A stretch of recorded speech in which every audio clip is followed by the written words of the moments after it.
Alright, good morning, YouTubers. It's another wonderful day, and I'm on my way to the office.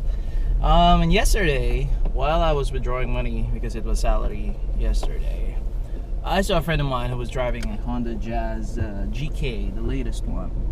And I thought to myself, hey, I miss my Jazz. I used to own a 2010 Honda Jazz GE, the second generation. And that car was wonderful. It was small, it was agile, etc., etc. So I thought to myself, why did I switch to a Montero Sport, which is an SUV? And I wanted to share this information to everyone. So for those who are switching from perhaps a sedan or from a small car, switching to an SUV or a bigger car, particularly a diesel one, because that was one of my major priorities when I was switching and I was thinking on what car to get next. So here are my thoughts on that. All right, so first of all, my number one reason for switching is the prices of gasoline. Okay, gasoline nowadays is ranging somewhere between 40 to 45, while diesel is averaging at somewhere around 29, 30 to 33 or something like that. Alright, so there is obviously automatically a 12 peso difference when it comes to the gasoline. Alright, then in terms of mileage, you might be thinking, okay, so you switch to a bigger car, now I'm sure it consumes more than the smaller car. Technically it is true if you have a lead foot. But if you're just a regular driver cruising somewhere around 80, 90, 100, and I'm just doing this regular route that I do every day, about 14 kilometers, it's practically the same mileage that I get for every liter of fuel. In the Jazz, I load up about 35 liters, I get about 300 to 350 kilometers. Okay, in this I load up about 65 liters. Next time most likely I'll be doing around 600 to 650, you know. So it pretty much the same mileage that I'm getting. I'm averaging about 10 kilometers per liter but for less cost, you know, and it's a bigger car. Okay, it feels it's heavy, but you feel more stable. Okay, I'm not saying that the Jazz wasn't stable. It is a stable car, but in this one it's definitely higher, okay, which I didn't get in the Jazz. So I'm able to go through potholes with no problems. Now the roads here in the Philippines isn't exactly perfect. Plenty of potholes, plenty of rough roads and what's not, and you know, it is what it is. We pay taxes, lots of it, and yet the problem here is that the progress isn't really that evident. Okay, so that's another thing when it comes to why I switched to SUV. The roads aren't exactly getting better, but so what you can do is probably you can upgrade your car, all right, to a bigger one. All right, now this SUV seats about 7 people. My Jazz can seat about 5. Okay, the back part though is a little cramped. It's perfect for the kids. Okay, so it's perfect for Bri. She has her own space there at the back whenever we do some road trips and what's not. And then the rest of the family, my mom, my dad, my wife, and my tita or whatever, can sit at the second row. Alright, so that's another thing. Seat capacity, this thing can seat about 7 people.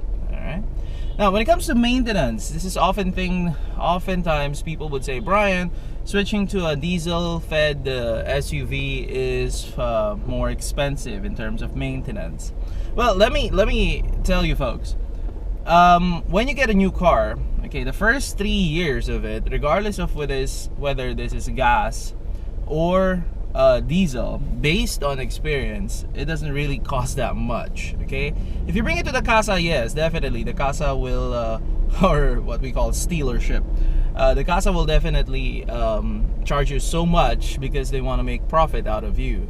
they'll suggest things that shouldn't be done, like oil flushing, engine flushing, fuel flushing, and all that stuff. Unnecessary expense, folks. All right, which I feel like it's a ripoff. All right, car wash alone is somewhere around what, 600. Complete wash, vacuum, and whatsoever. It's too expensive, so I'd rather have it done outside. Yes, you will avoid the warranty if you do that, but heck, come on. I had the Jazz for about 5 years. Never did it fail me. I've had this thing for almost a year and a half now. Nothing is gonna happen to this. I am well, not 100% sure, but I am confident that any breakages is not gonna happen anytime soon, hopefully. If it does, then I'll bring it to the casa. Tell them that, you know what, this shock has a leak, you know, it's covered under warranty, let's have it replaced. Even with preventive maintenance, you know, the shocks will most likely still fail, you know, at some point. I've seen people's car having done that. All right, so yes, it will void the warranty, but most services that I do here is an oil change. Okay, I can do that myself, which I'm planning to next time, or I'll bring it to a friend of mine, a trusted mechanic. They're in San Fernando. Their shop name is JD Mechanics, and it's awesome.